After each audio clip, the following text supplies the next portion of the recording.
शुरू होती है जहां सीजन 2 खत्म हुआ था। किट्टी मीनहो से पूछती है क्या मैं तुम्हारे साथ समर टूर पे चल सकती हूँ। मीनहो मान जाता है। किट्टी को यकीन नहीं हो रहा था। तभी मीनहो से पूछता है क्या तुम सच में मेरे साथ टूर पे जाना चाहती हो। किट्टी हंसते हुए बोलती है अरे नहीं, मैं तो ऐसे ही बोल रही थी, हम दोनों तो साथ में रह भी नहीं पाते, पूरी समर एक साथ कैसे रहेंगे। तभी वहां पर यूनिस आती है। वो किट्टी को छुट्टियों पर भूसान पर अपने प्राइवेट यॉट पर पार्टी करने के लिए इन्वाइट करती है। किट्टी मान जाती है और सोचती है कि भूसान में मीनहो के साथ थोड़ा समय बिताने का मौका भी मिल जाएगा। मीनहो किट्टी से बोलता है यॉट पर जाने के लिए एक ड्रेस कोड होता है और तुम्हारी स्कर्ट बहुत अजीब है। अंदर जाकर किटी क्यू को सब कुछ बताती है। वो कहती है कि वो कितनी पागल हो गई थी कि वो सोच रही थी कि वो पूरी समर मीनहो के साथ बिताएगी। फिर वो कहती है मेरे पास सिर्फ 14 घंटे हैं मीनहो को अपनी प्यार का इजहार करने के लिए, प्लीज मेरी मदद करो उसे पटाने में, तुम्हें भी मेरे साथ चलना चाहिए। क्यू कहता है ठीक है मैं तुम्हारे साथ चलूंगा, लेकिन मेरे साथ जिन भी चलेगा। किटी बोलती है उसके साथ तो उसकी पूरी फौज आ जाएगी। क्यू बोलता है मैं वादा करता हूँ मैं किसी और को नहीं बुलाऊंगा। दूसरी तरफ मी ही मेडिसन और यूरी को यूनिस के पार्टी के बारे में पता चलता है, लेकिन यूरी को इसमें बिल्कुल भी दिलचस्पी नहीं थी। तभी यूरी को उसकी मॉम का मैसेज आता है। मैसेज में लिखा था ड्राइवर किम के साथ सेटलमेंट फाइनल हो चुका है और उसे घर आना पड़ेगा क्योंकि कुछ बड़े फैसले लेने हैं। ड्राइवर किम कोई और नहीं बल्कि डे के पापा हैं। परेशान होकर यूरी भी बुसान जाने के लिए मान जाती है। वहां जाकर उसका थोड़ा मूड फ्रेश हो जाएगा। वो जो ड्रेस ट्राई कर रही थी उसकी कीमत बहुत ज्यादा थी। उधर जिन भी मान जाता है। क्यू के साथ उसे थोड़ा समय बिताने का मौका मिल जाएगा। क्यू कहता है हम दोनों वहाँ खूब एंजॉय करेंगे। तभी डे उनकी बातें सुन लेता और पूछता है क्या मैं भी भूसान चल सकता हूँ, मुझे यूरी से मिलना है और लगता है वो भी आने वाली है। ये सुनकर क्यू थोड़ा टेंशन में पड़ जाता है क्योंकि बहुत ज्यादा भीड़ हो जाएगी। उधर किटी और मीनू अपने ट्रिप के बारे में बात कर रहे होते हैं कि वहां जाकर क्या करेंगे। मीनू बताता है कि वो लोग केबल कार में बैठकर मजा ले सकते हैं। यूनिस उनकी बातें सुन लेती है और बोलती है मैं भी तुम लोगों के साथ चलूंगी, लेकिन मीनू उसे समझाता है तुम्हें तो अपने इवेंट के लिए तैयार होना होगा, तुम तो बहुत बिजी रहोगी। तभी मैसेज के जरिए मीनू को पता चलता है कि क्यू, जिन और डे भी बुसान आ रहे हैं। ये सुनकर किटी खुश नहीं होती क्योंकि उसे लगा था कि उसका रोमांटिक टाइम तो अब पूरी तरह खराब हो जाएगा। बुसान पहुंचने के बाद सब दोस्त आपस में मिलते हैं। क्यू किटी से माफी मांगता है और बोलता है हाँ लगता है यहाँ काफी लोग आ गए ना, लेकिन मैं तुम्हारी मदद जरूर करूंगा। सब लोग मस्ती करते हुए खूब एंजॉय कर रहे थे, लेकिन यूरी डे को पूरी तरह इग्नोर कर रही होती है। वो तो उससे बात भी नहीं करती। केबल कार में जाने से पहले क्यू जूता बांधने का बहाना बनाता है। इस वजह से मीनहो और किटी आगे चले जाते हैं और उन्हें अकेले समय बिताने का मौका मिल जाता है। उन दोनों के बीच एक दूसरे के लिए फीलिंग्स तो है, लेकिन पता नहीं क्यों एक दूसरे को बताते ही नहीं। तभी मीनहो के डैड का फोन आता है। वो पहले ही 3 घंटे पहले होटल पहुंच चुके हैं। वो पूछते हैं तुम कब आ रहे हो। फिर वो बोलते हैं मैं चाहता हूँ कि तुम यूनिस के मैनेजर बनो। ये सुनकर मीनहो बहुत खुश हो जाता है क्योंकि उसके डैड उसे खुद को साबित करने का मौका दे रहे हैं। किटी भी मीनहो के लिए खुश होती है, लेकिन थोड़ी दुखी भी। उसे लगता है कि यह मौका भी उसके हाथ से निकल गया क्योंकि अब उसके पास मीनहो को अपने दिल की बात बताने के लिए सिर्फ 8 घंटे बचे हैं। दूसरी तरफ इवेंट के लिए मीनहो का भाई जूनहो भी आता है जो एक बहुत बड़ा के पॉप स्टार है। किटी मीनहो से आकर मिलती है। मीनहो बोलता है पता नहीं क्यों आज मैं बहुत घबरा रहा हूँ, शायद अपने काम को लेकर। तब किटी उसे कहती है अगर तुम्हें घबराहट लगे तो भीड़ में मुझे ढूंढना और ऐसे बात करना जैसे तुम मुझसे ही बात कर रहे हो। ये सुनकर मीनहो से गले लगा लेता है। इसके बाद वो फोटो खिंचवाने चला जाता है। डे और क्यू की नजर एक और स्टार पर पड़ती है जिसका नाम है टेओ। जिन बताता है टेओ और यूनिस साथ में काफी अच्छे कपल लग रहे हैं। डे बोलता है सच में, मुझे तो ऐसा नहीं लगता। यॉट पर यूरी अपनी एक्स गर्लफ्रेंड जूलियाना को देखती है जो अब प्रवीणा को डेट कर रही है। असल में उन दोनों को मेडिसन ने इन्वाइट किया था। उधर की टी कुछ लड़कियों को बात करते हुए सुनती है। वो कह रही होती है कि उन्हें सबसे ज्यादा हैंडसम मीनहो लगता है। ये सुनकर किटी ऑब्वियसली थोड़ा अनकंफर्टेबल महसूस करती है। तभी वो लड़कियां किटी से ड्रिंक लाने को बोलती हैं। ये देखकर किटी को एहसास होता है कि उसकी ड्रेस वहाँ काम करने वाले वेट्रेस जैसी लग रही है। यूरी भी किटी को देखकर बोलती है तुम तो वेट्रेस लग रही हो। यूरी को भी पता होता है कि किटी मीनहो को प्रपोज करने की कोशिश कर रही है। किटी बोलती है उसे डर लग रहा है और उसके पास अपनी दिल की बात बताने के लिए सिर्फ 3 घंटे बचे हैं। यूरी बोलती है मेरे पास एक ड्रेस है जिसमें तुम काफी खूबसूरत लगोगी। यूरी किटी को तैयार कर देती है। दोनों पार्टी में जाने ही वाले होते हैं, लेकिन तभी यूरी को किसी का मैसेज आता है और वो घबरा जाती है। इसी बीच वहाँ यूनिस की टीम आती है। वो यूनिस के लिए ड्रेस ढूंढ रहे थे, लेकिन उन्हें ड्रेस मिल नहीं रहा था। ये देखकर यूरी और घबरा जाती है और चुपचाप वहाँ से निकल जाती है। स्टेज पर जैसे ही मीनहो आता है तभी सबके फोन पर एक मैसेज आना शुरू होता है। उस मैसेज में खबर होती है कि यूरी के पापा की कंपनी स्कैंडल के वजह से पूरी तरह दिवालिया हो गई है। इधर मीनहो जब किटी को उस खूबसूरत ड्रेस में देखता है तो उसके तो होश उड़ जाते हैं। फिर मीनहो स्टेज पर यूनिस को बुलाता है, पर यूनिस स्टेज पर नहीं आती। उसी समय किटी की ड्रेस में लाइट्स जलने लगते हैं। तब उसे एहसास होता है कि शायद वो यूनिस की ड्रेस है। यूनिस वेट्रेस वाली ड्रेस पहनकर स्टेज पर आती है और परफॉर्म करने लगती है। बाद में किटी यूरी को उदास देखती है और पूछती है मैंने न्यूज देखी, क्या तुम ठीक हो। यूरी कहती है 3 हफ्तों से मैं इस सिचुएशन में हूँ, लेकिन मुझे लगा था सब ठीक हो जाएगा, लेकिन अब सब खत्म हो चुका है और मैं डे से बात भी नहीं कर सकती। किटी उसे समझाती है सेटलमेंट से डे को चाहे कितना भी फायदा हो, लेकिन वो तुम्हारा बुरा कभी नहीं चाहेगा। उधर मिस्टर मून किटी पर चिल्लाते हैं। वो कहते हैं कि उसने यूनिस की ड्रेस चुरा ली और वो ऐसी दुनिया दुनिया में आने की कोशिश कर रही है जिसकी वो काबिल भी नहीं है, और अब मीनहो को इस नुकसान की भरपाई करनी पड़ेगी। मिस्टर मून ये भी नहीं चाहते हैं कि किटी मीनहो को डिस्ट्रैक्ट करे। दूसरी तरफ यूनिस भी अपने ड्रेस को लेकर परेशान होती है, लेकिन डे उसे समझाता है लोग सिर्फ तुम्हें देख रहे थे, तुम्हारे ड्रेस को नहीं। ये सुनकर यूनिस मुस्कुरा देती है और डे को गले लगा लेती है। तभी यूरी वहाँ आती है और डे से बोलती है मुझे तुम्हें इग्नोर नहीं करना चाहिए था, मुझे पता है जो भी हुआ उसमें तुम्हारा कोई हाथ नहीं है। डे उसे समझाता है कि तुम खुद को अकेला मत समझो, मैं हमेशा तुम्हारे साथ हूँ। उधर किटी समंदर किनारे टहल रही थी। वो क्यू को मैसेज करती है कि शायद समर के लिए वो अपने घर चली जाएगी। तभी उसे अपनी बड़ी बहन लारा जीन का फोन आता है। उसी समय मीनहो भी वहाँ आ जाता है और वो साफ साफ कह देता है मैं तुम्हारे साथ थोड़ा वक्त बिताना चाहता था, लेकिन तुम अपने दोस्तों को यहाँ ले आई। किटी बोलती है मैं तो बस मौका ढूंढ रही थी तुम्हें बताने का कि मैं कैसा महसूस करती हूँ। मैं तुमसे टूर पर चलने के लिए इसलिए पूछ रही थी क्योंकि मैं तुम्हें पसंद करने लगी हूँ, लेकिन मैं नर्वस हो गई थी। लेकिन अब किटी मीनहो के साथ टूर पर नहीं जा पाएगी क्योंकि उसकी बहन लारा जीन का अपने बॉयफ्रेंड पीटर के साथ झगड़ा हो गया है और वो चाहती है कि किटी वापस न्यूयॉर्क आ जाए। इसके बाद किटी और मीनहो एक दूसरे को किस करते हैं। दोनों समंदर किनारे टहल रहे होते हैं और मीनहो किटी को अपनी कोट दे देता है। तभी वहाँ यूनिस और उसके दोस्त आ जाते हैं और मीनहो को पार्टी में चलने के लिए बोलते हैं। टेहो भी वहीं होता है, इसलिए किटी मीनहो से बोलती है तुम पार्टी में जाओ, मेरी तो थोड़ी देर में फ्लाइट भी है। जाने से पहले मीनहो कहता है ये 3 महीने बहुत जल्दी गुजर जाएंगे। फिर वो पार्टी में चला जाता है। उसी समय कुछ लड़कियां मीनहो के साथ फोटो लेकर उसे सोशल मीडिया पर पोस्ट कर देती हैं। ये देखकर किटी सोचने लगती है 3 महीने में बहुत कुछ बदल भी सकता है।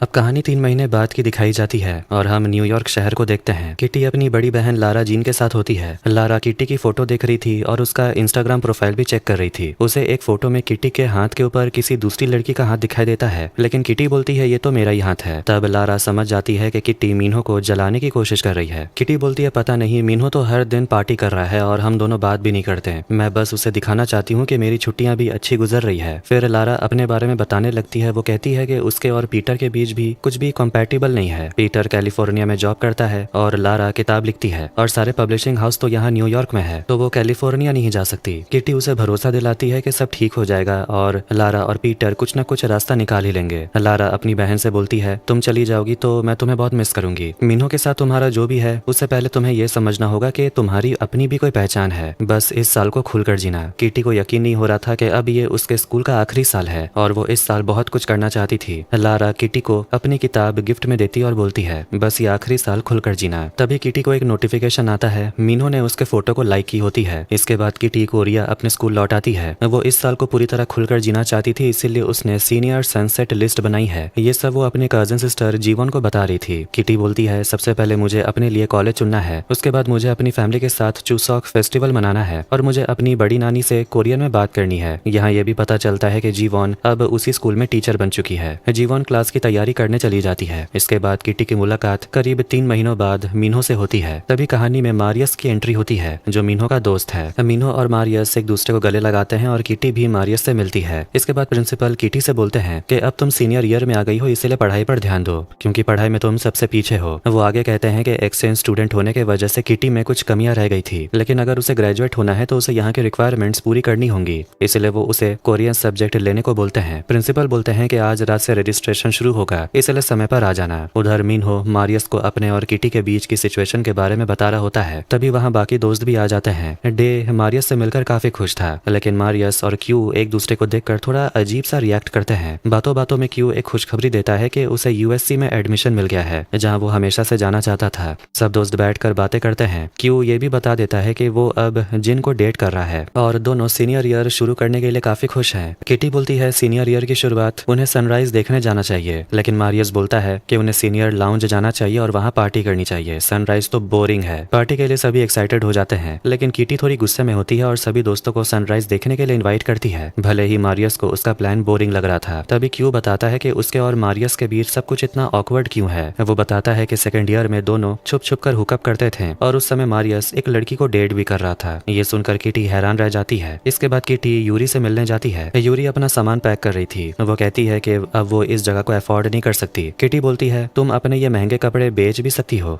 लेकिन यूरी मना करती और बोलती है मेरे पास यही सब तो है। किटी बोलती है तो क्यों ना तुम हमारे साथ हॉस्टल में रहने लगो। यूरी बताती है कि उसे ट्यूशन फीस भरने के लिए पैसे चाहिए और इन कपड़ों की फोटो अपलोड करके बेचने में काफी समय लग जाएगा। तभी किटी उसे एक सुझाव देती है, तुम मारियस की पार्टी में अपने कपड़ों की सेल लगा सकती हो, बस इंस्टाग्राम पर एक पोस्ट डाल दो। क्यू मारियस से मिलता है और उसे रिक्वेस्ट करता है क्या तुम डे के साथ शिफ्ट हो सकते हो, लेकिन मारियस क्यू के साथ ही कमरे में रहना चाहता था। उधर किटी और मीनहो यूरी की मदद कर रहे होते हैं। मिन्हो किटी से पूछता है, लगता है न्यूयॉर्क में तुम्हारी छुट्टियां काफी अच्छी बीती हैं। किटी जवाब देती है, और तुमने भी तो पूरी दुनिया में खूब पार्टी की। किटी ग्रेजुएट होने को लेकर थोड़ी परेशान होती है क्योंकि उसके लिए उसे कोरियन सीखनी पड़ेगी। मिन्हो उसे समझाता है, हमारे स्कूल का नाम ही किस है और के का मतलब है कोरियन। कोरियन तो पढ़ना पड़ेगा। तुम कोरियन मीडिया सब्जेक्ट ले सकती हो, उसमें बस कुछ कोरियन मूवीज देखनी होती है। मैंने और मारियस ने तो इसे फर्स्ट ईयर में ही कंप्लीट कर लिया था। अगर वो गधा कोरियन सब्जेक्ट पास कर सकता है तो तुम क्यों नहीं। इसके बाद सीनियर लाउंज में पार्टी चल रही होती है। वहाँ यूरी के महंगे कपड़ों का कलेक्शन सेल लगा हुआ था। किटी जूलियाना को बताती है, हमें बस यूरी की मदद करनी है ताकि उसे इतने पैसे मिल जाएं कि वो अपने स्कूल का खर्च निकाल सके और हमारे साथ रह सके।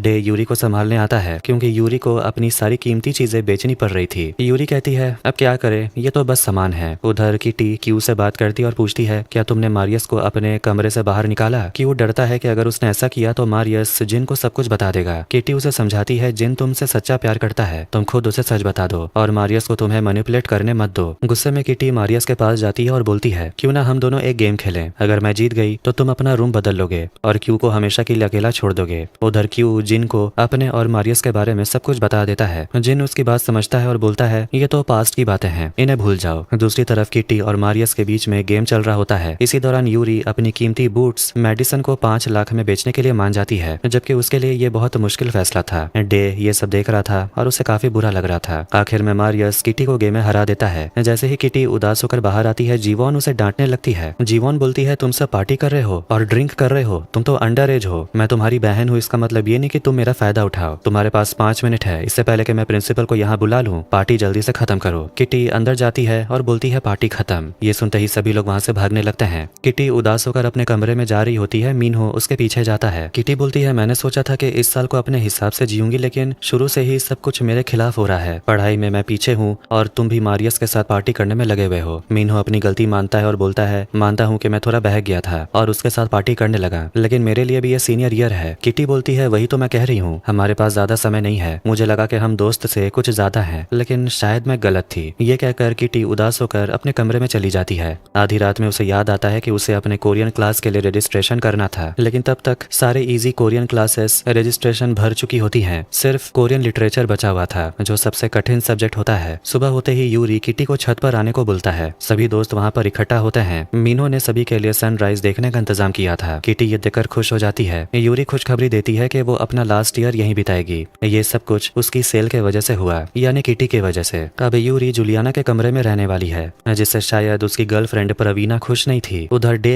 यूरी के बूट्स मेडिसन से वापस खरीद लाता है, जो उसे काफी महंगे पड़े। ये देखकर यूरी डे को गले लगा लेती है। उधर क्यू मारियस को धमकी देता है, मेरे कमरे से बाहर चले जाओ, मैंने जिन को सब कुछ बता दिया है और अब मुझे किसी चीज का डर नहीं। मारियस मुस्कुराकर बोलता है, अच्छा क्या तुमने सच में सब कुछ बता दिया। जरा सोचो जिन का रिएक्शन क्या होगा जब मैं उसे वो फोटो दिखाऊंगा जो तुमने मुझे भेजा था। ये सुनकर क्यू घबरा जाता है। मारियस मुस्कुराकर बोलता है, मतलब तुमने सब कुछ नहीं बताया। क्यू गुस्से में बोलता है, किटी सही कहती थी, तुम बिल्कुल दीमक हो। उधर मिन्हो किटी को एक सिनेमैटिक किस देना चाहता था और सनराइज से अच्छा मौका क्या हो सकता था। इसके बाद सभी दोस्त सीनियर ईयर के नाम पर टोस्ट करते हैं। किटी अब बहुत खुश थी और उम्मीद करती है कि उसका ये आखिरी साल बहुत यादगार होने वाला है, लेकिन उसी समय मारियस किसी से फोन पर बात कर रहा था। वो फोन पर बोलता है, मुझे नहीं पता था तुम सोल में हो, तुम्हें बताना था कि हमारा दोस्त मिन्हो बड़ी मुसीबत में फंस गया है और सिर्फ तुम ही हो जो उसे इस मुसीबत से निकाल सकती हो। किटी और मिन्हो अब एक दूसरे को डेट कर रहे होते हैं। 1 महीना हो चुका है। मिन्हो किटी का बहुत ख्याल रखता है, लेकिन किटी को लगता है कि मिन्हो के बारे में अभी उसे बहुत कुछ जानना बाकी है। दूसरी तरफ किटी कोरियन क्लास में फंसी हुई है और उसके साथ जिन भी है। उसे भी कोरियन बिल्कुल नहीं आती। उसकी टीचर कोई और नहीं बल्कि जीवोन है। वो सभी स्टूडेंट्स को एक कोरियन नॉवेल पढ़ने को बोलती है और उस पर 10 पेज का एक ऐसे लिखने को होमवर्क देती है। क्लास खत्म होने के बाद किटी जीवोन से बोलती है, इतना ज्यादा होमवर्क तो प्रिंसिपल ली भी नहीं देते थे। वो बोलती है उसे मिन्हो के साथ रहना है, जो अब यूनिस का मैनेजर बन गया है। उसे मिन्हो का हौसला बढ़ाना है, लेकिन जीवोन उसे समझाती है कि अभी उसका ध्यान अपने बॉयफ्रेंड पर थोड़ा ज्यादा है, उसे पढ़ाई पर ध्यान देना चाहिए। किटी गुस्से में जाने वाली होती है, तभी वहाँ एलेक्स आ जाता है। वो जीवोन से बोलता है, क्या आपको स्टोर रूम से कुछ चाहिए, मैं वहाँ जा रहा हूँ। जीवोन अकड़कर बोलती है, मुझे जो चाहिए होता है वो मैं पहले से ले लेती हूँ, मुझे तुम्हारी जरूरत नहीं है। दोनों के बीच कुछ तो था जो किटी नोटिस कर लेती है। उसे लगता है ये तो बिल्कुल रब ने बना दी जोड़ी वाला मामला है। फिर वो ये बात जिन और मिन्हो को बताती है। मिन्हो कहता है कि उसे यूनिस के म्यूजिक वीडियो के लिए बहुत साथ काम करना है। वीडियो शूट के लिए टेहो भी आने वाला था और यीशु यूनिस के लिए कॉस्ट्यूम डिजाइन कर रही है, जो बहुत बड़ी कॉस्ट्यूम डिजाइनर है। बात करते करते किटी और मिन्हो थोड़ा रोमांटिक होने लगते हैं। ये देखकर क्यू जिन से बोलता है, क्या तुम मुझे कोरियन सिखा दोगे? फिर दोनों वहां से चले जाते हैं। दूसरी तरफ मिन्हो किटी को कोरियन सिखा रहा था, तभी उसकी नजर यूनिस पर पड़ती है, जिसे बार बार उल्टी आ रही थी। मिन्हो बताता है कि उसके डैड ने इस म्यूजिक वीडियो में बहुत पैसा लगाया है, इसीलिए ये फ्लॉप नहीं हो सकता। ये कहकर वो यूनिस को देखने चला जाता है। जाने से पहले वो किटी से बोलता है, क्या तुम यीशु के मैनेजर का इंतजार करोगी? वो आने ही वाली है। तभी वहां पर एक लड़की आती है, वो कोरियन में बात कर रही थी, जिससे किटी घबरा जाती है, लेकिन शुक्र है कि उस लड़की को भी इंग्लिश आती है। थोड़ी देर में मिन्हो भी वहां आता है और उस लड़की से मिलता है। दोनों गले लगते हैं और कोरियन में बातें करने लगते हैं। किटी मिन्हो से पूछती है, क्या तुम इसे जानते हो? मिन्हो बताता है, इस लड़की का नाम जीजी है और ये उसकी फैमिली फ्रेंड है। तभी मारियस भी वहां आता है। वो जीजी से कहता है, जब मुझे पता चला तुम यीशु के साथ काम करती हो, तभी मेरे मन में ख्याल आया कि तुम ही हो जो मिन्हो को ठीक कर सकती हो और शायद तुम दोनों साथ भी हो सकते हो। इसके बाद जीजी और मिन्हो यूनिस से मिलने चले जाते हैं। किटी मारियस से जीजी के बारे में पूछती है कि क्या वो सिर्फ फैमिली फ्रेंड है। मारियस बताता है, मिन्हो की फैमिली जीजी को बहुत पसंद करती है और दोनों के बीच पहले से ही एक दूसरे के लिए फीलिंग्स भी हैं। ये सुनकर किटी थोड़ा दुखी और घबराई भी महसूस करती है। उसे डर लगने लगता है कहीं वो मिन्हो को खो ना दे। उधर जूलियाना अपनी गर्लफ्रेंड प्रवीणा से मिलती है और उसे एक एग्जीबिशन में अपने साथ चलने को बोलती है। जूलियाना के जाने के बाद प्रवीणा की नजर यूरी पर पड़ती है, जिसके पास कॉफी खरीदने के पैसे भी नहीं थे। प्रवीणा उसके लिए कॉफी ले आती है, लेकिन यूरी को ये पसंद नहीं आता। प्रवीणा उसे बोलती है कि वो एक नई शुरुआत करना चाहती है और पूछती है क्यों ना हम दोनों दोस्त बन जाएं। आखिर में यूरी कॉफी ले लेती है और उसे थैंक यू बोलती है। इसके बाद यूरी किटी से मिलती है और उसे जीजी के बारे में पूछती है। किटी अब थोड़ी घबराई हुई है, क्योंकि उसे लगता है मिस्टर मून भी यही कहते हैं कि वो मिन्हो के लायक नहीं है, जबकि जीजी बिल्कुल परफेक्ट है। दोनों की पुरानी हिस्ट्री भी रह चुकी है। मिन्हो और जीजी को कोरियन भी आती है और वैसे भी पहला प्यार तो कोई नहीं भूलता। यूरी कहती है, पहला प्यार जैसा कुछ नहीं होता। किटी बताती है कि जीजी यूसु के लिए पार्ट टाइम थर्ड असिस्टेंट ढूंढ रही है और यूरी इसके लिए बिल्कुल परफेक्ट है, इसीलिए क्यों ना वो यूनिस के शूट पर आकर जीजी की कॉस्ट्यूम में मदद करे। यूरी आगे बोलती है, और तुम्हारे लिए मैं जीजी और मिन्हो पर नजर भी रखूंगी। किटी हंसकर बोलती है, अब दोस्त हो तो मल्टीटास्किंग तो करनी पड़ेगी। शाम को डे किटी को बताता है कि यूनिस सपोर्ट करने के लिए वो भी आने वाला है। किटी ने मिन्हो के साथ बहुत कुछ प्लान कर रखा था, लेकिन मिन्हो मना कर देता है। वो कहता है कि उसे जीजी के साथ मीटिंग करनी है, क्योंकि उसने सारे कॉस्ट्यूम्स मना कर दिए हैं और अब फिर से सब कुछ नए से शुरुआत करनी होगी। और मिन्हो के पास एक बहुत बढ़िया आइडिया भी है। किटी उसे पूछती है, वैसे तुम दोनों की क्या स्टोरी है? मिन्हो बताता है, हम दोनों बचपन से दोस्त हैं। जीजी की मॉम एक एक्ट्रेस थी, इसीलिए मैं उनके साथ रेड कारपेट पर जाता था। वैसे तुम ये सब क्यों पूछ रही हो? किटी बताती है, मारियस ने कहा था कि जीजी तुम्हारा पहला प्यार थी, इसीलिए मुझे थोड़ा अजीब लग रहा है। मिन्हो उसे यकीन दिलाता है कि फिक्र करने की कोई जरूरत नहीं है, तुम मुझ पर भरोसा कर सकती हो। इधर किटी अपने कजिन सिस्टर और टीचर जीवॉन के साथ थोड़ा वक्त बिताने की कोशिश करती है, लेकिन जीवॉन बहाना बनाती है कि वो बिजी है। मगर जैसे ही किटी बेबी मूमू के शो में जाने की बात करती है, जीवॉन एक्साइटेड हो जाती है, मगर वो बोलती है, मैंने चेक किया कि सारे टिकट्स बिक चुके हैं। तब किटी बताती है, अगर मैं तुम्हें वहां ले चलूं तो क्या तुम मुझे होमवर्क करने के लिए एक्स्ट्रा समय दोगी? ये सुनकर जीवॉन मुस्कुराने लगती है। बेबी मूमू शो के लिए किटी एलेक्स को भी बुला लेती है। जीवॉन जब एलेक्स को वहां देखती है तो किटी से बोलती है, अब ये मत बोलना कि तुमने हम दोनों को मिलाने के लिए ये सब किया। किटी मुस्कुराती है और दोनों को अकेला छोड़कर चली जाती है। बेबी मूमू वाले सेट पर ही यूनिस का म्यूजिक वीडियो शूट हो रहा था। किटी जीजी को यूरी से मिलाती है और बताती है, ये तुम्हारे लिए थर्ड असिस्टेंट बन सकती है। यूरी सबसे पहले अपनी सैलरी के बारे में पूछती है और जीजी को उसकी फेवरेट कॉफी भी देती है। जीजी बोलती है, लगता है तुमने काफी रिसर्च की है, लेकिन ये कॉफी मुझे 1 साल पहले पसंद थी, अब नहीं, फिर भी थैंक्स। उधर टेहो बहाना बनाने लगता है कि उसे म्यूजिक वीडियो में शर्टलेस रहना है ताकि वो अपने एब्स दिखा सके।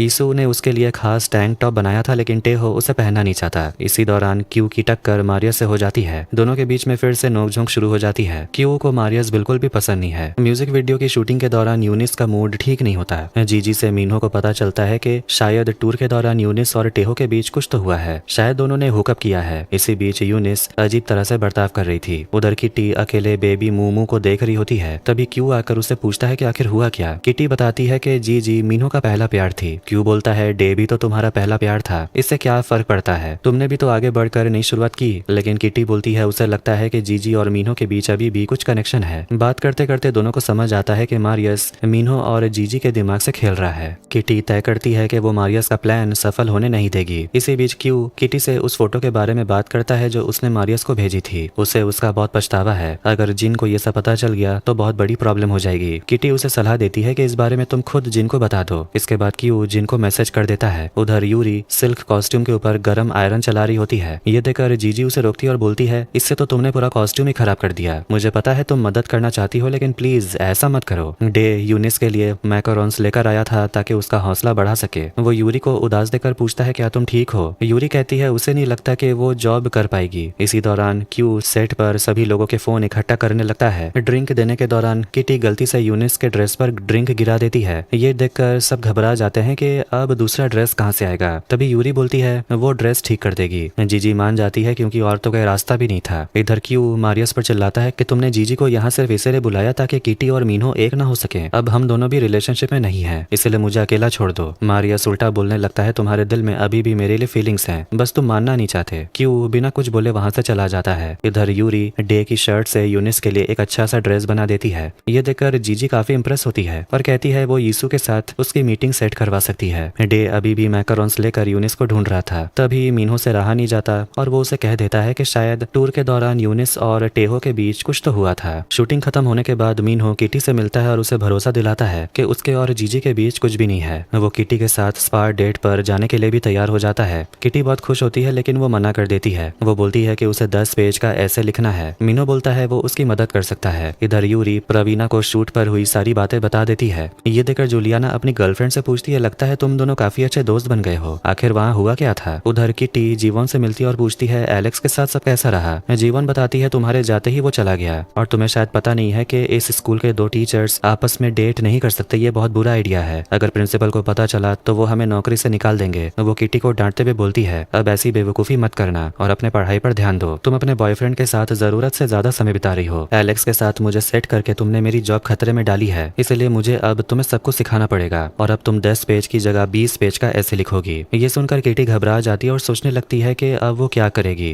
कुछ दिन बाद किटी कोरियन क्लास में एग्जाम दे रही होती है। उसका एग्जाम उम्मीद से काफी अच्छा गया था। वो पूछती है कि ग्रेड्स कब तक पता चलेंगे? जीवन कहती है कल तक। ये सुनकर किटी घबरा जाती है। वो सोचती है इतनी जल्दी मार्क्स पता चल जाएंगे, पता नहीं कल क्या होने वाला है। इसके बाद वो यूरी से मिलती है। आज यूरी को उसकी सैलरी मिलने वाली थी, इसलिए वो काफी एक्साइटेड थी। घर की सफाई करते वक्त उसे एक पुरानी फोटो मिलती है जिसमें उन दोनों की माँ रोलर कोस्टर पर बैठी है और पीछे प्रोफेसर ली मतलब के प्रिंसिपल नजर आ रहे थे। इसके बाद सभी स्टूडेंट प्रिंसिपल के सेमिनार में पहुंचते हैं। प्रिंसिपल वहां बताते हैं कि स्टूडेंट फील्ड ट्रिप के लिए सभी लोग कोरियन फर्नीचर म्यूजियम जाने वाले हैं। ये सुनकर सभी स्टूडेंट्स का चेहरा उतर जाता है क्योंकि वो जगह काफी बोरिंग है। किटी प्रिंसिपल से बोलती है क्यों ना हम सब लौटे वर्ल्ड चले, क्योंकि वहाँ वो रोलर कोस्टर है जहाँ उसकी माँ भी गई थी। सभी स्टूडेंट्स भी प्रिंसिपल को मनाने लगते हैं। किटी उन्हें वो पुरानी फोटो दिखाती है और फोटो देखकर प्रिंसिपल भी मुस्कुराने लगते हैं और आखिरकार उनका मन बदल जाता है। अब वो सब लौटे वर्ल्ड जाने वाले थे। अगले सीन में सभी स्टूडेंट्स लौटे वर्ल्ड घूमने जाते हैं जो असल में एक बहुत बड़ा सा अम्यूजमेंट पार्क है।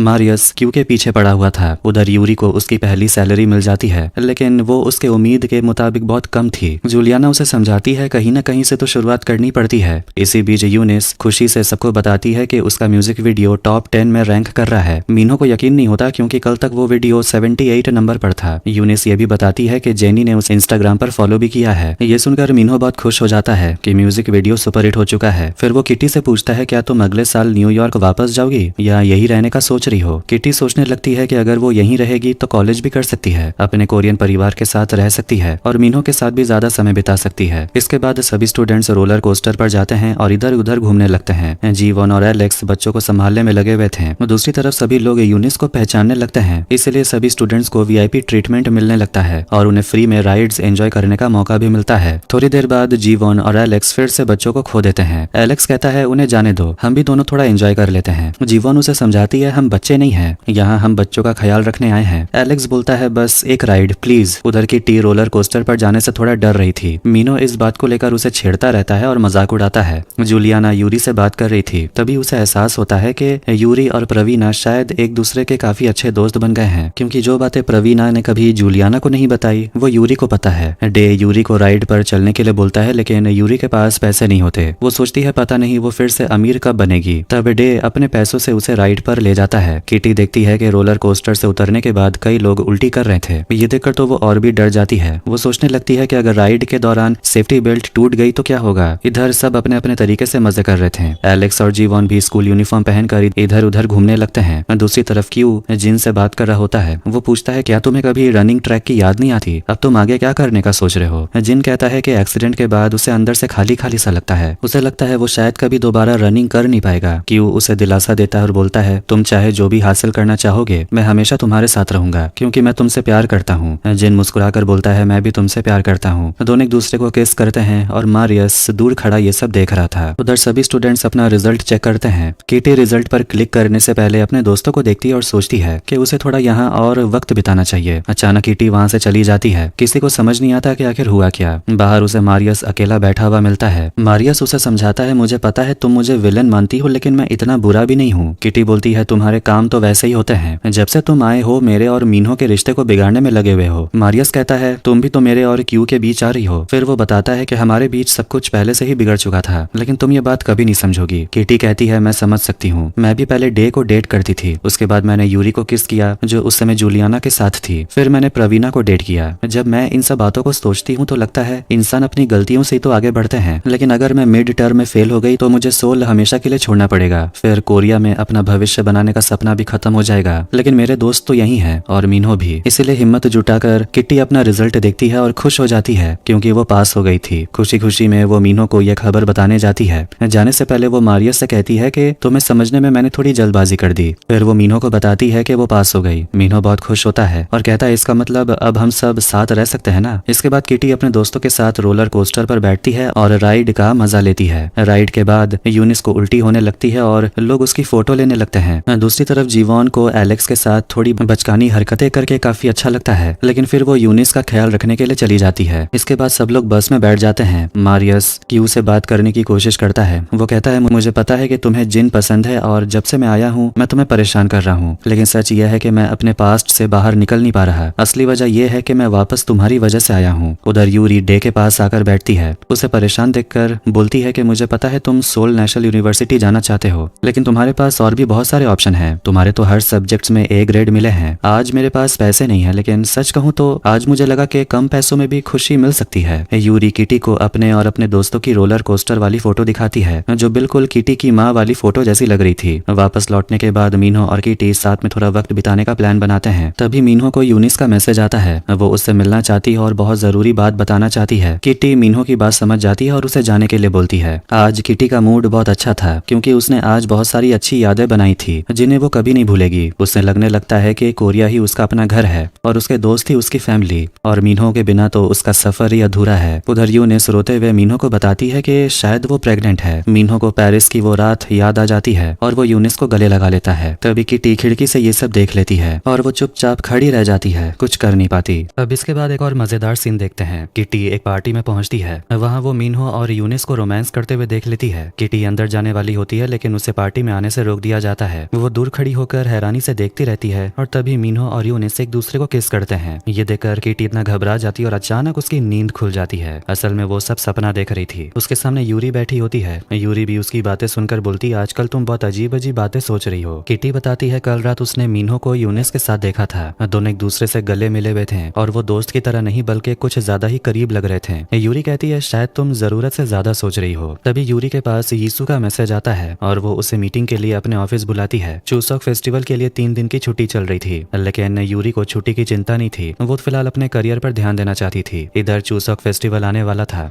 जीवॉन किटी को मैसेज करके बताती है कि नानी फेस्टिवल पर आ नहीं पाएगी। उसी समय क्यू किटी से मिलने आता है। वो बताता है कि कल उसने अपनी दिल की बात जिन को बता दी। किटी तुरंत पूछती है, क्या तुमने फोटो वाली बात भी बता दी? ये सुनकर क्यू बात को घुमाने लगता है और साफ जवाब नहीं देता। इसके बाद किटी हिम्मत जुटाकर मीनहो के कमरे में जाती है। वहाँ उसे यूनिस के बड़े बड़े कट आउट्स रखे हुए दिखते हैं। किटी सीधे मीनहो से पूछ लेती है, क्या तुम कल यूनिस के साथ थे? लेकिन मीनहो जवाब देने के बजाय किटी को चूसॉक के लिए गिफ्ट देता है। वो एक खूबसूरत नेकलेस होता है जो किटी को काफी पसंद आता है। मीनहो बताता है कि वो चूसॉक फेस्टिवल को अपनी एनिवर्सरी मानता है क्योंकि इसी दिन उनके रिश्ते की शुरुआत हुई थी। फिर दोनों एक दूसरे को किस करते हैं। इसके बाद मीनहो पूछता है, क्या तुम मुझसे कुछ पूछने आई थी? किटी बोलती है उसे मीनहो की मदद चाहिए। वो बताती है कि नानी माँ चूसॉक के लिए आ नहीं सकती, लेकिन वो उन्हें फोन करके हैप्पी चूसॉक कहना चाहती है। उसकी कोरियन अच्छी नहीं है, इसीलिए वो मीनहो से मदद मांगती है। दूसरी तरफ यूरी यीशु से मिलने उसके ऑफिस जाती है। जैसा कि पहले बताया, यीशु एक बहुत बड़ी डिजाइनर है, लेकिन हर जगह 3 दिन की छुट्टी चल रही थी, इसलिए कोई भी उस दिन ऑफिस आया नहीं था। इस वजह से यीशु यूरी को अपना कुत्ता संभालने के लिए दे देती है क्योंकि वो भी खुद 3 दिन की छुट्टी पर जा रही थी। ये देखकर यूरी सोचती है कि वो कहाँ फंस गई। शाम के समय यूरी डे के रेस्टोरेंट में पहुंचती है। वहाँ उसकी मुलाकात डे की छोटी बहन बोरा से होती है। फिर वहाँ मिस्टर किम भी आते हैं। वो मुस्कुराकर यूरी से मिलते हैं और बताते हैं कि यह रेस्टोरेंट खुल पाना तुम्हारे परिवार की वजह से ही पॉसिबल हुआ है। यूरी के बैग में वही कुत्ता छुपा हुआ था। यूरी बताती है ये उसके बॉस का कुत्ता है और उन्होंने इसे उसकी जिम्मेदारी दी है। डे तुरंत बोलता है कि तुम यहाँ कुत्ता नहीं ला सकती। अभी अभी इंस्पेक्शन खत्म हुआ है, अगर पकड़े गए तो रेस्टोरेंट बंद हो जाएगा, इसीलिए बस ध्यान रखना कि यह कुत्ता किसी की नजर में न आए। उधर क्यू जिन को अपनी माँ से मिलवाता है, लेकिन तभी वहाँ सब कुछ बिगाड़ने के लिए मारियस भी पहुंच जाता है। क्यू की माँ बस क्यू और मारियस की बातें करते रहती है। थोड़ी देर बाद वहाँ किटी, जीवॉन और मीनो भी पहुंच जाते हैं और रेस्टोरेंट की बहुत तारीफ करते हैं, लेकिन अभी एक और मेहमान आना बाकी है। जीवॉन किटी को देखकर बोलती है, अब ये मत बोलना कि तुमने एलेक्स को भी यहाँ बुला लिया, लेकिन ऐसा नहीं था। दरअसल वहाँ नानी माँ पहुंच जाती है, वो सबसे मुस्कुराकर मिलती है, लेकिन जीवॉन से थोड़ी अपसेट थी और फिर मीनो के साथ अंदर चली जाती है। तब जीवॉन बताती है कि उसने नानी माँ को जानबूझकर यहाँ नहीं बुलाया, क्योंकि नानी माँ नहीं चाहती कि जीवॉन सोल में रहकर यहाँ स्कूल में पढ़ाए। इसी बात को लेकर दोनों के बीच पहले भी काफी झगड़ा हुआ था, तब से दोनों आपस में बात नहीं कर रहे हैं। जीवॉन कहती है कि उसने ये बात किटी को इसलिए नहीं बताई क्योंकि वो उसे परेशान नहीं करना चाहती थी। खाने के टेबल पर किटी के कहने पर मीनो नानी माँ को समझाने की कोशिश करता है कि जीवॉन बहुत अच्छी टीचर है, लेकिन नानी माँ तो उल्टा जीवॉन पर ही गुस्सा करने लगती है। वो कहती है, इतनी दूर आकर पढ़ाने की क्या जरूरत, बग जीवन में बच्चे नहीं है क्या, अगर तुम घर पर रहती तो मुझे ज्यादा अच्छा लगता। दूसरी तरफ क्यू की माँ अपने बेटे पर गुस्सा कर रही होती है। क्यू के सारे सब्जेक्ट्स में A ग्रेड मिला है, लेकिन केमिस्ट्री में उसे B+ मिला। इसी वजह से उसकी माँ काफी नाराज थी। वो मारियस से पूछती है, तुम गर्मी की छुट्टियों में क्या करने वाले हो। मारियस कहता है वो अपने पापा के कंपनी में इंटर्नशिप करेगा। ये सुनकर क्यू की माँ बोलती है, चलो कम से कम कोई तो है जो अपने करियर को लेकर थोड़ा सीरियस है। ये सुनकर जिन से रहा नहीं जाता,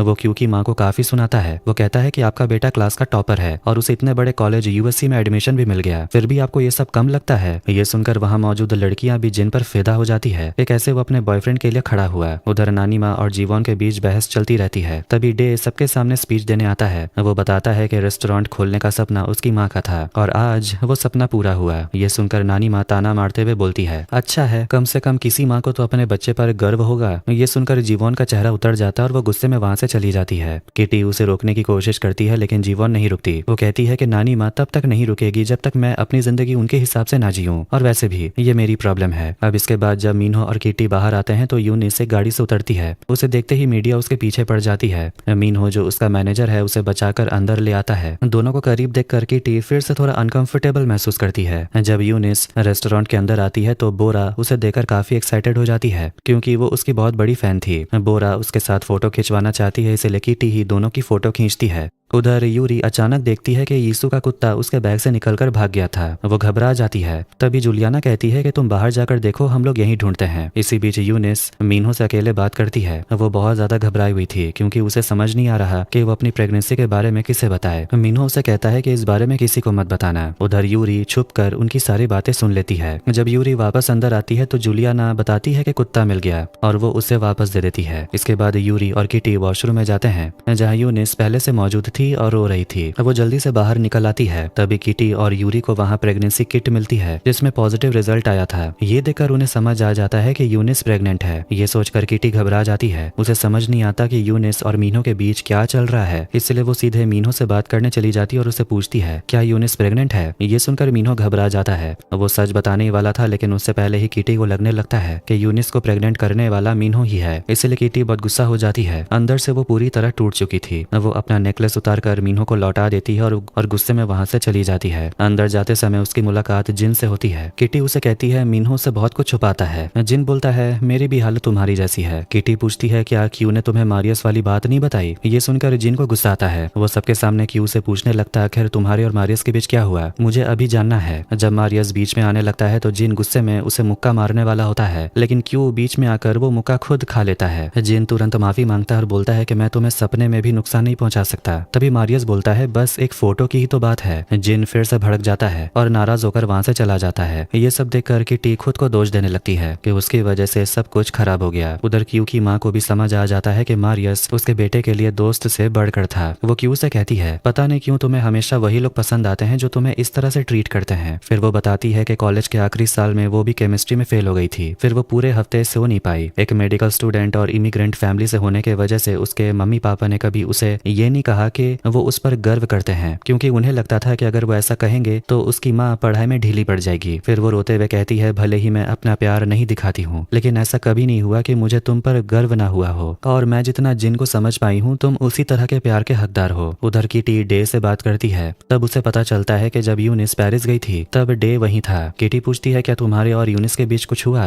डे मान लेता है, हाँ, उनके बीच वहाँ दोनों इंटीमेट हुए थे और उसके बाद से ही यूनिस उसे नजरअंदाज कर रही है। तभी किटी को समझ जाता है कि असल में मीनहो यूनिस को बचा रहा था। वो डे से कहती है कि तुम्हें यूनिस से साफ साफ बात करनी चाहिए। जब डे यूनिस से बात करता है तो यूनिस बताती है कि मीनहो को लगता है कि उसके और टेहो के बीच कुछ हुआ था, लेकिन सच में उस समय उसके साथ डे था। डे कहता है कि अगर तुम प्रेग्नेंट हो तो इसके लिए मैं तैयार हूँ, हम शादी भी कर सकते हैं। लेकिन यूनिस कहती है मैं प्रेग्नेंट नहीं हूँ। एक पल के लिए लगा था कि शायद मैं प्रेग्नेंट हो सकती हूँ, लेकिन मैं गलत थी क्योंकि आज मेरे पीरियड शुरू हो गए। आखिर में किटी सब कुछ ठीक करने के लिए फिर से मीनहो से मिलने जाती है। वो उसे पूछती है तुमने मुझे सच क्यों नहीं बताया? मीनहो कहता है क्योंकि मैंने यूनिस से वादा किया था, लेकिन मुझे नहीं पता था कि जिस लड़की से मैं प्यार करता हूँ वही मुझ पर शक करेगी। सच ये है कि तुमने मुझ पर कभी भरोसा ही नहीं किया। हमारे बीच जो भी था अब सब कुछ खत्म हो चुका है। इतना कहकर मीनहो गुस्से में दरवाजा बंद करके अंदर चला जाता है। किटी रोते हुए अपनी बड़ी बहन को कॉल करती और बोलती है मुझे तुमसे बात करनी है। अब काफी दिन गुजर जाते हैं। मीनहो लगातार किटी के मैसेजेस को इग्नोर कर रहा था और उससे बात भी नहीं करता। इससे किटी बहुत ज्यादा दुखी हो जाती है। एक सुबह जब वो उठती है तो देखती है कि उसकी बड़ी बहन लारा उससे मिलने कोरिया आ गई है। किटी अपनी बड़ी बहन को गले लगाती है और रोने लगती है और उसे सारी बात बता देती है। फिर उदास होकर बोलती है कि पता नहीं उसे क्या हो गया है। वो तो बस जीवोन और एलेक्स को मिलाने आई थी, लेकिन वो भी सब गड़बड़ हो गया और उसने क्यू के साथ भी सब कुछ खराब कर लिया। लारा उसे शांत कराती है और बोलती है कि अभी आखिरी साल खत्म होने में काफी समय है, उसके बाद तो तुम न्यूयॉर्क वापस आ जाओगी। फिर वो पूछती है कि यूनिवर्सिटी ऐसे की तैयारी कैसी चल रही है। किटी बोलती है हालत बहुत खराब है क्योंकि एप्लीकेशन सबमिट करने में सिर्फ 12 घंटे बचे हैं। तब लारा बोलती है कि ये रोना धोना बंद करो और खुद को संभालो, हम अभी जीवन से मिलने जा रहे हैं, वो हमें लंच पर मिलने वाली है। उधर यूनिस मीनहो से बात करती है। वो बताती है जब उसे लगा कि वो प्रेग्नेंट है तो वो बहुत डर गई थी, लेकिन जब उसे एहसास हुआ कि इससे उसका के पॉप करियर खत्म हो सकता है तो पता नहीं क्यों उसे काफी सुकून महसूस हुआ।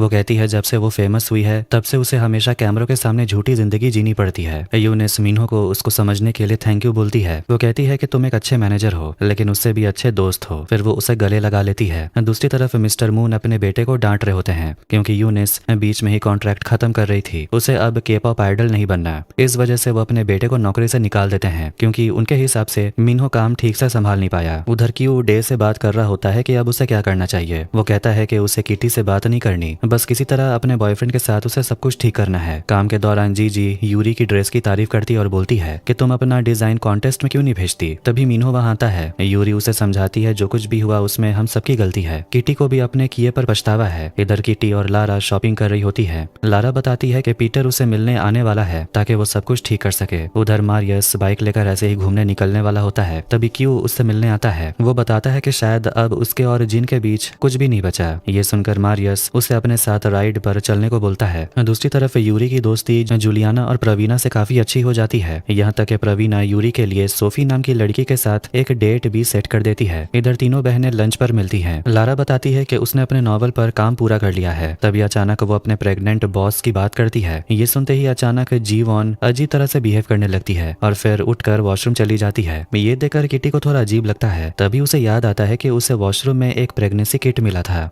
जिसमें पॉजिटिव रिजल्ट आया था। तभी उसे शक होता है कि शायद वो यूनिस की नहीं बल्कि जीवॉन की थी। उधर क्यू और मारियस उस जगह जाते हैं जहाँ वो अक्सर पहले जाया करते थे। वहाँ वो दोनों बहुत सारी बातें करते हैं, लेकिन क्यू साफ मना कर देता है कि अब उनके बीच कुछ भी नहीं हो सकता। इधर जीजी और मीनहो रॉक क्लाइंबिंग कर रहे थे। जीजी को भी पता होता है कि किटी और मीनहो के बीच क्या हुआ। जीजी बोलती है मुझे पता है किटी से गलती हुई, लेकिन इसका मतलब ये नहीं कि उसकी फीलिंग्स गलत है। वो कहती है कि तुम्हारी जो दुनिया है रेड कारपेट्स के पॉप स्टार्स, उसे किसी को भी डर लग सकता है। मुझे नहीं पता तुम दोनों के बीच क्या हुआ, लेकिन तुम्हें उसी रास्ते पर चलने की जरूरत नहीं है जो तुम्हारे डैड ने तुम्हारे लिए चुना है। तुमने यूनिस को सुपरस्टार बना दिया, लेकिन तुम्हारा टैलेंट सिर्फ स्टार्स को मैनेज करने से कहीं ज्यादा बड़ा है। इधर जीवॉन वापस आती है। तब किटी उससे बोलती है कि मुझे वॉशरूम में एक प्रेगनेंसी किट मिली थी जिसमें रिजल्ट पॉजिटिव था और मुझे लगता है कि वो किट तुम्हारा था। ये सुनकर जीवॉन रोने लगती है। वो कहती है कि मैं यहाँ कुछ बनने आई थी, लेकिन मैंने अपनी जिंदगी बर्बाद कर ली और अब मैं उस लड़के को ये बात बता भी नहीं सकती। किटी पूछती है क्या वो लड़का एलेक्स है। जीवॉन हल्का सा मुस्कुराते हुए कहती है हाँ। वो बताती है वो दोनों पहले भी समर ओरिएंटेशन में मिल चुके हैं। तब किटी उसे संभालती और बोलती है कि तुम्हारा दिल बहुत साफ है, शायद इसी वजह से एलेक्स तुमसे प्यार करने लगा। मुझे पूरा यकीन है कि अगर तुम उसे सच बताओगी वो तुम्हारे साथ खड़ा जरूर होगा और हम भी हमेशा तुम्हारे साथ हैं। जूलियाना प्रवीणा से पूछती है अगर तुम जानती हो कि यूरी मेरी एक्स गर्लफ्रेंड है तो तुम उसके लिए डेट क्यों सेट कर रही हो। प्रवीणा कहती है वो जानती है कि जूलियाना अभी भी यूरी को पसंद करती है क्योंकि जैसे ही यूरी सामने आती है जूलियाना का चेहरा खिल उठता है। लेकिन प्रवीणा को लगता है कि शायद अब उसके और जूलियाना के बीच अब वैसी बात नहीं रही, शायद वो दोनों एक दूसरे के लिए बने ही नहीं है। उधर डे मीनहो को बताता है कि उसे सोल नेशनल यूनिवर्सिटी में एडमिशन नहीं मिला। फिर वो कहता है कि उसका एक सपना है जो थोड़ा अजीब है। मीनहो मजाक में पूछता है कहीं तुम्हारा सपना म्यूजिक म्यूजिक तो नहीं, क्योंकि पिछले साल सबने वो देख ही लिया है। तब डे बोलता है कि उसके पास एक आइडिया है, क्यों ना हम दोनों मिलकर कोई म्यूजिक बनाएं। दूसरी तरफ जब एलेक्स को जीवॉन की प्रेगनेंसी के बारे में पता चलता है तो वो तो उसे खुश होकर गले लगा लेता है। ये देखकर दोनों बहनें किटी और लारा बहुत खुश होती हैं। लारा किटी से बोलती है कि सालों पहले उनकी मॉम ने जीवॉन के पेरेंट्स को मिलवाया था और अब तुम जीवॉन और एलेक्स को एक साथ लेकर आई हो। अगर मॉम आज जिंदा होती तो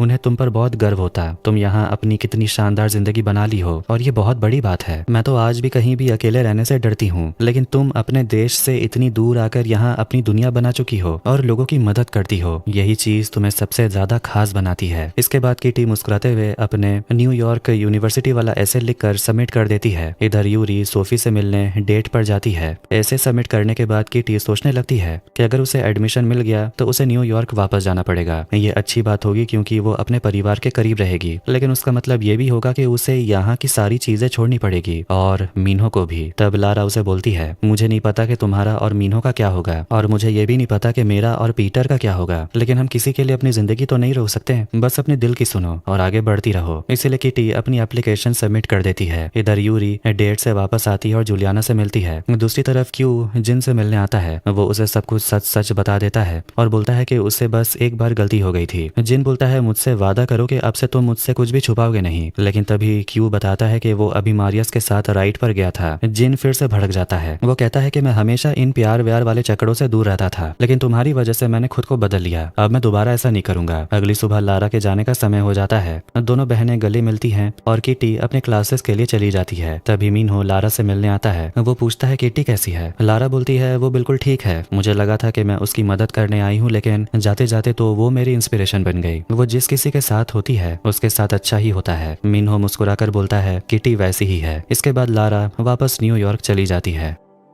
उसी दिन किटी देखती है कि मैडिसन और मीही के बीच भी झगड़ा हो गया था और दोनों एक दूसरे से बात भी नहीं कर रही। जिन क्यू को अभी भी इग्नोर कर रहा होता है। किटी क्यू से मिलने आती है, लेकिन क्यू उससे कहता है कि तुम तो मुझसे दूर ही रहो। किटी बोलती है, मैंने जो कुछ भी किया मेरा ऐसा इरादा नहीं था। क्यू जवाब देता है, मुझे भी जिन से कुछ भी छुपाना नहीं चाहिए था। उसे ये भी पता है कि किटी और मीनहो का ब्रेकअप हो गया है। फिर वो हंसते हुए कहता है कि उसे किटी की बहुत याद आती थी। इसके बाद दोनों गले लगते हैं और अपनी दुश्मनी खत्म करते हैं। किटी बताती है कि उसने न्यूयॉर्क यूनिवर्सिटी के लिए एप्लीकेशन भर दिया। ये सुनकर क्यू खुश हो जाता है कि यहाँ स्कूल के बाद दोनों अमेरिका में ही रहेंगे। लेकिन फिर किटी सोचने लगती है कि बाकी सबके साथ क्या हो गया है और सब लोग इतने दुखी क्यों हैं। तभी वो तय करती है कि उसे ही कुछ करना पड़ेगा। सबसे पहले वो यूरी से मिलने जाती है। यूरी भी बहुत सैड होती है क्योंकि उसके डिजाइन्स रिजेक्ट कर दिए गए थे और उसे अब दोबारा काम करने के लिए कहा गया है। उसे समझ नहीं आ रहा कि अब क्या करें। किटी उसे समझाती है कि अब तुम पुरानी अमीर यूरी नहीं रही, तुम्हें अपने नए डिजाइन पर ध्यान देना चाहिए और चिंता मत करो, ये फैशन शो तो होकर रहेगा और तुम इसे जीतोगी भी। इसके बाद किटी एक प्लान बनाती है कि वो अपने सारे दोस्तों को इकट्ठा करेगी ताकि सब मिलकर यूरी की मदद करें और उसके डिजाइन्स को पूरी दुनिया के सामने ला सकें। सबसे पहले वो मारियस के पास जाती है, फिर क्यू के पास और उसके बाद बाकी दोस्तों से भी बात करती है। तभी डे उससे पूछता है, क्या मीनहो भी आने वाला है? हम सब चाहते हैं कि तुम दोनों फिर से एक हो जाओ। किटी बोलती है उसने मीनहो को मैसेज भेजा था लेकिन उसने रिप्लाई नहीं किया। उधर मीनहो अपने स्टूडियो में बैठकर गाना बना रहा था। डे उससे मिलने जाता और बोलता है, लगता है तुम यहाँ खुद को बंद करके किसी को अवॉइड कर रहे हो। मीनहो बोलता है, मैं किटी को इग्नोर नहीं कर रहा, वो अपनी दुनिया में खुश है और मैं यही खुश हूँ। तब डे बोलता है कि अगर तुम डेडलाइन में काम करोगे तो शायद अच्छी म्यूजिक बना पाओ। यूरी को फैशन वीक के लिए म्यूजिक चाहिए और वो भी सिर्फ 2 दिनों में, और शायद तुम उसकी मदद कर सकते हो। अगले दिन किटी देखती है कि सारे दोस्त यूरी की मदद तो कर रहे हैं लेकिन आपस में बात ही नहीं कर रहे हैं। किटी सबको समझाने की कोशिश करती है लेकिन सब बहुत गुस्से में होते हैं और कोई किसी की बात सुनना ही नहीं चाहता। तभी यूरी किटी से पूछती है, तुम बताओ तुम मीनहो के साथ पैचअप कब कर रही हो? किटी बोलती है, लगता नहीं है कि जल्दी होगा। यूरी साफ नहीं बताती लेकिन इतना जरूर कहती है कि एक पुराना दोस्त म्यूजिक में उसकी मदद कर रहा है। फिर वो कहती है, उसके पास तो मॉडल्स भी नहीं है, हम फैशन शो करेंगे कैसे? तभी यूरी को आइडिया आता है कि उसके दोस्त ही उसकी मदद कर सकते हैं। जब सब तैयार हो रहे होते हैं तो जिन और मारियस कपड़ों को लेकर झगड़ने लगते हैं और उसी दौरान एक कपड़ा फट जाता है। ये देखकर यूरी घबरा जाती है लेकिन तभी उसे एक आइडिया आता है और इस फटे हुए कपड़े का भी इस्तेमाल किया जा सकता है और एक नया लुक दिया जा सकता है। इधर किटी जानबूझकर क्यू, जिन और मारियस के कपड़े आपस में बदल देती है ताकि उन्हें मजबूर होकर एक दूसरे से बात करनी पड़े। फिर तीनों अपने मन की बात करते हैं। मारिया साफ कह देता है कि जब से मैं यहाँ आया हूँ तब से मैं तुम दोनों को देख रहा हूँ। क्यों मुझे पसंद करता है, लेकिन उस बाइक राइड के बाद मुझे समझ आ गया कि हमारे बीच कुछ भी नहीं है। इसके बाद क्यू जिन से माफी मांगता है। उधर मीही और मैडिसन भी आपस में बात करती हैं और वो सब साथ में छुट्टी पर जाने का प्लान बनाते हैं और उनके बीच भी अब सब कुछ ठीक हो जाता है। दूसरी तरफ मीनहो गाना बनाकर डे को देता है और उम्मीद करता है कि ये म्यूजिक यूरी को पसंद आएगा। किटी उस म्यूजिक वाले इंसान का इंतजार कर रही थी। तभी डे मीनहो को अंदर लेकर आता है। किटी और मीनहो एक दूसरे को देखते ही भड़क जाते हैं और अपने दोस्तों से पूछते हैं कि तुम लोग का क्या प्लान है। तब डे और यूरी बाहर चले जाते हैं और बोलते हैं कि तुम दोनों के बीच जो भी प्रॉब्लम है उसे ठीक करो। किटी बोलती है मैं पहले भी माफी मांग चुकी हूँ। मीनहो बोलता है मैं बस ये चाहता था कि तुम मुझ पर भरोसा करो। मेरे परिवार में कोई भी मुझ पर भरोसा नहीं करता। मुझे एक और ऐसे इंसान की जरूरत नहीं थी। तुम्हारे भाई बहन कितने अच्छे हैं, तुम उनसे खुलकर बात कर पाती हो, लेकिन मेरे भाई बहन तो मेरा फोन तक नहीं उठाते। मेरी माँ मुझसे दूर रहती है और मेरे पापा मुझे बेइज्जत करने का एक मौका नहीं छोड़ते। और अब मुझे लगता है शायद हमारे बीच पहले जैसा सब कुछ ठीक नहीं हो सकता। किटी बाहर आती है और यूरी से मिलती है जो काफी उदास खड़ी थी। यूरी कहती है कि यहाँ वही लोग हैं जिन्होंने मुझे तब देखा था जब मैं अमीर थी। अब अगर उन्होंने मुझे ऐसे देखा तो शायद मेरा मजाक उड़ाएंगे। किटी बोलती है लेकिन ये भी तो सोचो कि तुम अब कितनी आगे पहुंच चुकी हो। यूरी जवाब देती है लेकिन ये सब मैंने अकेले नहीं किया। किटी मुस्कुराकर कहती है अकेले तो कोई भी कुछ नहीं कर सकता। हमारे दोस्त हमारे साथ हैं क्योंकि उन्हें तुम पर भरोसा है। खैर इसके बाद फैशन वीक शुरू होता है। यूरी के दोस्त उसके बनाए हुए कपड़े पहनकर रैंप वॉक करते हैं। जब किटी आती है तो मीनहो उसे देखता ही रह जाता है। अब आखिर में रिजल्ट की बारी आती है और यीशु यूरी को अवार्ड देती है। यूरी खुश होकर किटी को गले लगाकर थैंक यू बोलती है। कहती है ये सब तुम्हारी वजह से हुआ। थोड़ी देर बाद यूलियाना यूरी से मिलने आती है। यूरी उसे थैंक यू कहती है और बताती है कि उसके डिजाइन्स में मदद करने के लिए वो उसकी बहुत शुक्रगुजार है। जूलियाना कहती है मुझे समय मिल गया था क्योंकि मेरा और प्रवीणा का ब्रेकअप हो गया, लेकिन अब हम दोस्त हैं। यूरी पूछती है आखिर हुआ क्या। जूलियाना बताती है क्योंकि उसे समझ आ गया कि मेरे दिल में किसी और के लिए फीलिंग्स हैं और शायद वो फीलिंग्स यूरी के लिए थी। उधर जी मीनहो से मिलती है और बोलती है मैंने सुना है यूरी के फैशन शो के लिए म्यूजिक तुमने बनाया था और वो काफी अच्छा था। फिर वो किटी को देखकर बोलती है कि उसने सिर्फ एक बार तुम्हारा साथ नहीं दिया, लेकिन जब जब तुम कमजोर महसूस कर रहे थे तब तब वो तुम्हारे साथ थी। वो ऐसी ही है, वो सबको एक साथ लेकर चलती है। क्या तुम सच में उसे खोना चाहते हो। मीनहो कहता है नहीं, बस समझ नहीं आता कि दोबारा शुरुआत कैसे करूं। जीजी मुस्कुराकर बोलती है तो अपनी ईगो को साइड में रखो। उधर किटी खुश होती है कि उसके सारे दोस्त फिर से एक साथ आ गए हैं। तभी मीनहो उससे मिलने आता है। वो अपनी दिल की बात कहने वाला होता है कि तभी किटी के फोन पर मैसेज आता है उसका न्यूयॉर्क यूनिवर्सिटी में एडमिशन हो गया था। ये सुनकर दोनों काफी खुश होते हैं, लेकिन इसका मतलब ये भी होता है कि किटी को न्यूयॉर्क वापस जाना पड़ेगा। इसी वजह से मीनहो अपनी दिल की बात किटी को नहीं बताता, क्योंकि उसे लगता है कि अगर उसने ऐसा किया तो शायद किटी अपने सपने छोड़कर कोरिया में रुक जाएगी।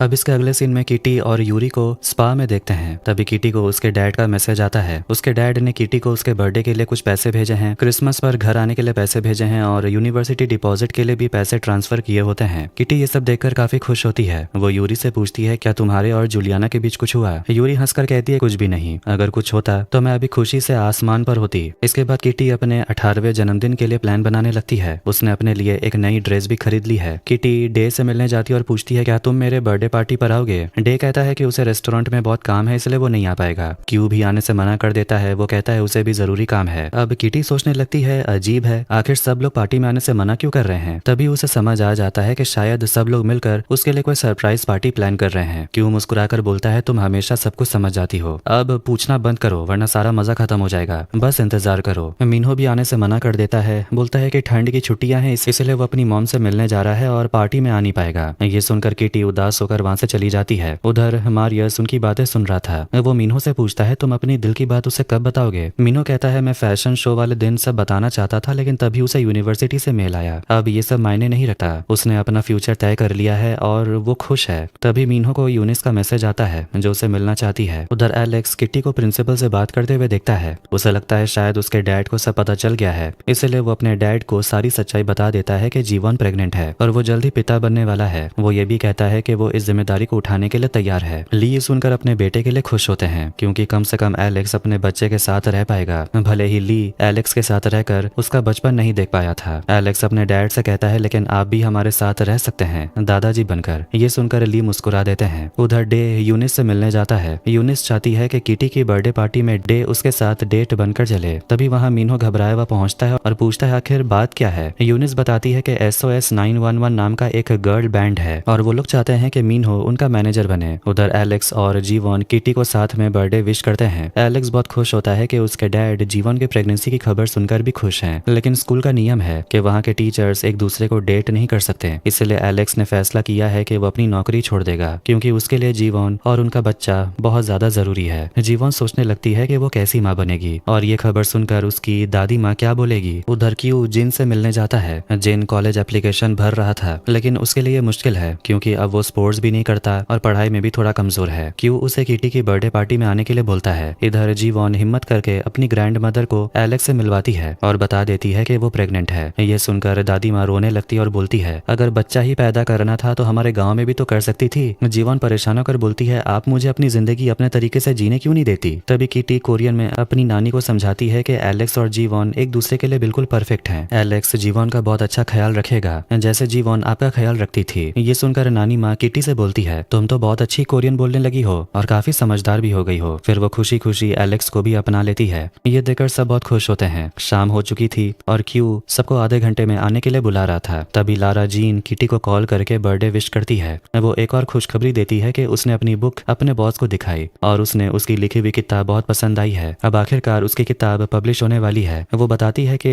किताब वो अपनी मॉम के लिए डेडिकेट करेगी और इस किताब का पार्ट 2 किटी के नाम करेगी। साथ ही वो ये भी बताती है कि उसके और पीटर के बीच अब सब कुछ ठीक हो चुका है। इसके बाद क्यू किटी को लेकर पार्टी में आता है, जहाँ सब लोग उसे सरप्राइज देते हैं। मीनहो भी पार्टी में आता है। उसे देखकर किटी चौंक जाती है। क्यू मारियस से पूछता है, क्या तुम अपने डैड के साथ इंटर्नशिप करने वाले हो। मारियस कहता है, नहीं, मैंने सोचा कि यहीं रहकर स्कूल के आखिरी कुछ वक्त का मजा लूं। तब क्यू उसे बोलता है कि मुझे तुम्हारी मदद चाहिए। इसके बाद सब मिलकर पार्टी में डांस करते हैं। फिर गिफ्ट्स देने की बारी आती है। सबके गिफ्ट्स देखकर किटी बहुत इमोशनल हो जाती है। इसके बाद सब मिलकर फोटो खिंचवाते हैं। क्यू जिन से मिलता है और बोलता है, तुम मारियस के डैड की कंपनी में इंटर्नशिप कर सकते हो। मारियस भी चाहता है कि सब कुछ ठीक हो जाए और मैं भी यही चाहता हूँ। जिन बोलता है, मेरी स्कूल के कुछ स्टूडेंट से बात चल रही है जिनकी खुद की कंपनी है, इसलिए मदद के लिए थैंक्स, लेकिन मुझे जो भी करना है अपने दम पर करना है। उधर यूरी जूलियाना से मिलती है। अब यूरी आखिरकार अपने इस सफर का मजा लेने लगी है। जूलियाना ये देखकर बहुत इंप्रेस होती है कि यूरी खुद को इतनी दूर तक ले आई है। फिर दोनों साथ में डांस करने चले जाते हैं। मीनहो किटी से डांस के लिए पूछता है। दोनों साथ में डांस करते हैं। मीनहो बताता है, मैं अपनी मॉम से मिलने लॉस एंजलिस जाने वाला था, लेकिन फिर मैंने सोचा कि यहाँ रहना ज्यादा सही होगा। फिर वो पूछता है, तुमने इतनी जल्दी न्यूयॉर्क यूनिवर्सिटी में रजिस्ट्रेशन कैसे कर लिया। किटी बताती है, क्योंकि उस वक्त हमारा ब्रेकअप चल रहा था, इसलिए डिसीजन लेना आसान था। मीनहो बोलता है कि SOS 911 नाम का एक K-pop ग्रुप चाहता है कि मैं उनका मैनेजर बनूं, इसलिए शायद अगले सेमेस्टर मैं स्कूल में समय बिता नहीं पाऊंगा क्योंकि मुझे काम पर जाना पड़ेगा। इसके बाद किटी अपना बर्थडे केक काटती है और फिर अगली सुबह किटी सोचती है कि अब उसके पास अपने दोस्तों के साथ सिर्फ आधा साल बचा है, जितना हो सके उतनी मेमोरीज बनाने के लिए। उसके लिस्ट में जो भी चीजें लिखी थी लगभग सब पूरी हो चुकी थी और वो भी बिल्कुल परफेक्ट तरीके से। उधर डे मीनहो को बताता है कि उसने अपने डैड को बता दिया कि वो म्यूजिक बनाना चाहता है, इंजीनियरिंग नहीं करना चाहता, और उसके डैड ने उसे सपोर्ट भी किया। उसके डैड ने कहा कि उन्होंने पूरी जिंदगी वही काम किया जो उसे पसंद नहीं था, इसलिए वो चाहते हैं कि उनका बेटा वही करे जो उसे पसंद है। ये सुनकर मीनहो सोचने लगता है कि शायद उसे भी वही करना चाहिए जो वो खुद चाहता है, ना कि वो जो दूसरे उससे करवाना चाहते हैं। फिर वो किटी से मिलने के लिए जाता है, लेकिन लड़कियां बताती हैं कि किटी तो घर जाने के लिए निकल चुकी है, वो ट्रेन से एयरपोर्ट जा रही है। मीनहो को झटका लगता है क्योंकि उसने कभी ट्रेन में सफर नहीं किया। तभी यूरी उसे अपना कार्ड देती और बोलती है, कभी आम लोगों की जिंदगी भी जी कर देखो। मीनहो तुरंत स्टेशन पहुंचता है और किटी को मैसेज करता है। वो एक ऑडियो भी सेंड करता है और लिखता है कि वो स्टेशन पहुंच गया, लेकिन तब तक ट्रेन निकल चुकी होती है। मीनहो दौड़कर अगले ट्रेन में चढ़ जाता है। दोनों को अपने पुराने दिन याद आने लगते हैं, जब वो एक दूसरे को बिल्कुल भी पसंद नहीं करते थे और फिर कब उन्हें एक दूसरे से प्यार हो गया पता ही नहीं चला। आखिरकार किटी और मीनहो एक दूसरे से मिलते हैं। किटी बोलती है, तुम्हारा बनाया हुआ गाना काफी अच्छा है। मीनहो कहता है, मैं तुम्हारे फ्यूचर के बीच नहीं आना चाहता, मुझे तो ये भी नहीं पता कि मेरे फ्यूचर में क्या है, लेकिन जो भी है मैं अपने फ्यूचर में तुम्हें जरूर शामिल करना चाहता हूँ। फिर वो किटी से आई लव यू कह देता है। किटी भी मुस्कुराकर आई लव यू टू कहती है। दोनों एक दूसरे को किस करते हैं। इसके बाद दोनों साथ में अमेरिका जाने के लिए प्लेन में बैठते हैं। मीनहो कहता है वो पहले भी लारा जीन से मिल चुका है और वो काफी अच्छी है। किटी हंसकर कहती है, तो फिर तुम्हें मेरे डैड से मिलना चाहिए, तब तुम्हें पता चलेगा। खैर, इसी के साथ एक्सो किटी सीजन 3 यहीं पर एंड हो जाती है। तो कैसा लगा आज का वीडियो कमेंट करके जरूर बताएं।